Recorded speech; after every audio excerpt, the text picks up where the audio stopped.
jina William, Emmanuel nani? Maguse. Kwa hiyo ni maeneo ambayo unalitamka jina la baba yako, lakini uwezo wa kutana baba yako tu bibifu ukamwambia Emmanuel njoo. Sasa Emmanuel mwenyewe atakucharata fimbo ambazo hazijawahi kuonekana za kila rangi, kwa sababu umemvunjia heshima mbele yake. Na ndio maana leo unakuta watu wanaliita jina la Mungu ovyo ovyo. Jina la Mungu haliitwi ovyo ovyo, linatamkwa kwa matukio. Sema amen. Na ndio maana sisi tunamjua Mungu, tunamjua Baba, lakini hatuwezi kutamka jina lake ovyo ovyo. Sema amen. Jina lake Mungu anafahamika Jehova. Na ndio maana unaweza kukuta tu Jehova.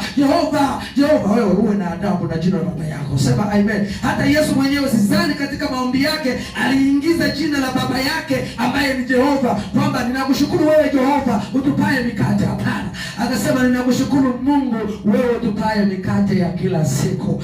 Akasema Mungu wangu mbona umeniacha? Hakusema Mungu wangu na baba yangu Jehova mbona umeniacha? Jina la Mungu uwezo kulitamka ovyo ovyo. Jina la Mungu linatamka katika matukio ambayo unatakiwa yatamke. Sema amen. Na ndio maana sisi wana wa Mungu hatutamki jina la baba yetu ovyo ovyo. Wale wasiomjua Mungu jina la Mungu wanalitamka ovyo ovyo, kwa sababu wao si wa Mungu. Sema amen. Lakini sisi ambao tunamjua Mungu, tunamfahamu Mungu, jina la Mungu linatamkwa sehemu ambalo linalohitajika kutamkwa. Sema amen. Na ndio maana nimelitamka sehemu moja tu. Nimeanza kote, nimezunguka, nikaja kutamka eneo moja tu, kwamba yeye alijulikana kwa jina lake Jehova. Sema amen. Kwa hiyo Mungu jina lake anaitwa Jehova. Na ndio maana sisi hatulitamki ovyo ovyo, kwa sababu ndio baba yetu. Sema amen. Huwa tunanyosha mikono tunasema asante Baba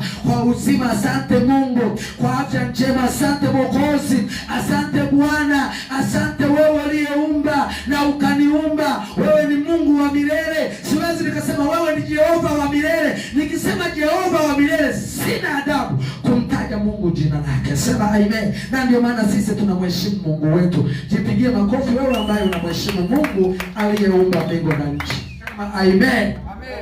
Leo ukija kuangalia, nataka nikupe heshima ya Mungu ambavyo leo Mungu alivyojifunua katika maisha ya wanadamu. Na ndio maana amejifunua kwetu sisi kwa wanafunzi wa Yesu, ili tupate kujifunza yale ambayo Mungu aliyotufunulia kwetu. Sema amen. Na ndio maana sisi hatuwezi kutaja jina la Mungu ovyo ovyo, kwa sababu yeye ni Baba. Sema amen. Na kama yeye ni Baba, lazima atamke katika heshima zake ambazo zilizomo. Hata Yesu mwenyewe, kwa sababu amezaliwa na Mungu, hajawahi kutamka jina la baba yake. Sema amen. Yeye anamtaja Mungu. Tena anawaambia wale Wayahudi waliomwamini katika ile Yohana sura ya 8 mstari wa 31, wakati ukiteremka chini mpaka 43, anasema ninyi mnamuita Mungu wenu, mimi huyo Mungu wenu ni baba yangu. Sema amen. Hakusema kwamba huyo Mungu ndio Jehova. Hapana. Kwa sababu alikuwa anajua heshima yake, alikuwa anajua nafasi yake. Akasema huyo Mungu ambaye ninyi mnamuita Mungu wenu, huyo ni baba yangu. Sema amen. Na ndio maana sisi tuna Mungu, na sisi tuna mwana, na mimi ni mwana wa Mungu, na wewe ni mwana wa Mungu ambaye tayari unaishi katika mapenzi ya Mungu, Mungu aliyotamani uishi naye. Jipigie makofi wewe ambaye unaishi katika mapenzi ya Mungu, na Mungu akubariki sana. Na ndio maana unaposhindwa kumjua Mungu, unaposhindwa kumjua Yesu, unaweza kuweka matumizi ya Yesu kwa matumizi ya Mungu.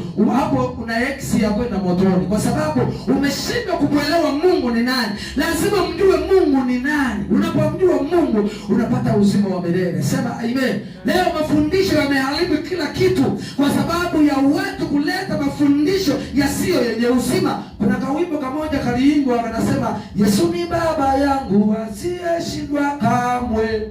Yesu ni baba yangu asiyeshindwa kamwe. Aliyeimba huo wimbo hamjui Mungu, na Mungu hayuko ndani mwake. Aliyeimba huo wimbo na Mungu hayuko ndani mwake. Mpaka kutana sisi tumsahihishe. Sema amen. Na ndio maana sisi wanafunzi wa Yesu tunaimba, Yesu ni kaka yangu asiyeshindwa kamwe. Yesu ni kaka yangu. Yesu ni mzaliwa wa kwanza kwa Mungu, mimi ni mzaliwa wa pili kwa Mungu. Sema amen. Yesu ni kaka yangu kwa sababu kazaliwa na